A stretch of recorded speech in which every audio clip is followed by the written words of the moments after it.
Halo pemirsa, Anda menyaksikan berita nasional terkini bersama saya Restu Wulandari. Pemirsa, kali ini kami akan mengajak Anda untuk mengetahui informasi terkini dari berbagai isu yang terjadi di dalam maupun di luar wilayah Indonesia. Dan berikut informasinya untuk Anda.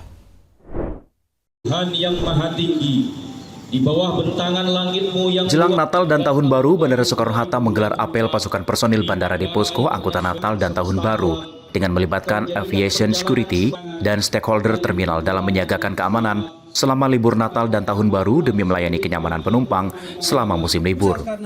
Adapun keamanan akan disiagakan mulai dari arus lalu lintas di bandara hingga pelayanan penumpang di area counter check-in pesawat. General Manager Bandara Soekarno-Hatta Heru Karyadi mengatakan ada sekitar 11.500 lebih personil bandara, naik 4,6% atau ditambah sekitar 160 orang per shift. Personil diterjunkan selama Natal dan Tahun Baru. Tak hanya itu, jelang Natal dan Tahun Baru, lonjakan pergerakan penumpang diprediksi naik 14,1% atau 195.000 orang pada puncak Natal dan Tahun Baru dibanding tahun lalu. Diikuti juga dengan pergerakan jumlah pesawat yang mengalami peningkatan 15,5% atau sebanyak 1.146 penerbangan baik domestik maupun internasional. Sementara itu destinasi favorit rute tujuan domestik yaitu Denpasar, Kuala Namu, dan Ujung Pandang. Sedangkan untuk rute internasional yaitu Singapura, Malaysia, dan Jeddah. Apel pagi hari ini kita ingin menyampaikan komitmen kita kepada seluruh publik bahwa PT Angkasa Pura Indonesia khususnya Bandar Udara Internasional Soekarno-Hatta siap dalam melayani arus arus periode Natal dan Tahun Baru 2025-2026. Bahkan berdasarkan data pengelola bandara, menjelang Natal dan Tahun Baru sejumlah pihak maskapai telah mengajukan jadwal penerbangan tambahan dengan rincian 688 penerbangan yang terdiri dari 375 kedatangan dan 313 keberangkatan. Bahkan pergerakan jumlah penumpang pesawat akan terus meningkat seiring semakin dekatnya musim libur Natal dan Tahun Baru. Pergerakan penumpang pesawat akan terus meningkat, namun begitu peningkatan juga akan diikuti dengan naiknya harga tiket pesawat. Dari Tangerang, Tim Liputan Berita Nasional TV.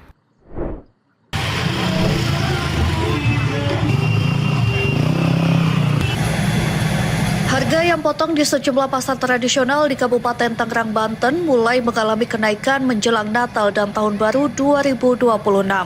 Pantauan di Pasar Gudang 3 Raksa pada Jumat siang, harga ayam potong sudah tembus Rp40.000 dari sebelumnya hanya Rp30.000 per kilogram. Pedagang mengatakan kenaikan ini sudah terjadi sejak 3 pekan terakhir secara bertahap. Pasokan yang mulai berkurang diduga menjadi penyebab kenaikan harga. Tingginya harga ayam potong ini berimbas pada pendapatan pedagang yang turun hingga 20%. Pasalnya, sejumlah konsumen mulai mengurangi jumlah pembelian. Sebelumnya 30. Sempat terjadi penurunan nggak? Sempat cuma 1 minggu. Penurunan. Naik lagi lebih mahal sekarang. Selain pedagang, kenaikan harga ayam juga dikeluhkan konsumen.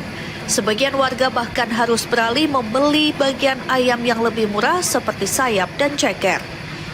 Sementara konsumen menyiasati kenaikan harga ayam dengan cara mengurangi jumlah pembelian dari biasanya agar dapat memenuhi kebutuhan pangan yang lainnya. Yang tinggi, saya belinya sayap. Biasanya beli per ekor gitu ya? Ya? Biasanya beli ayam potong gitu ayam. Iya.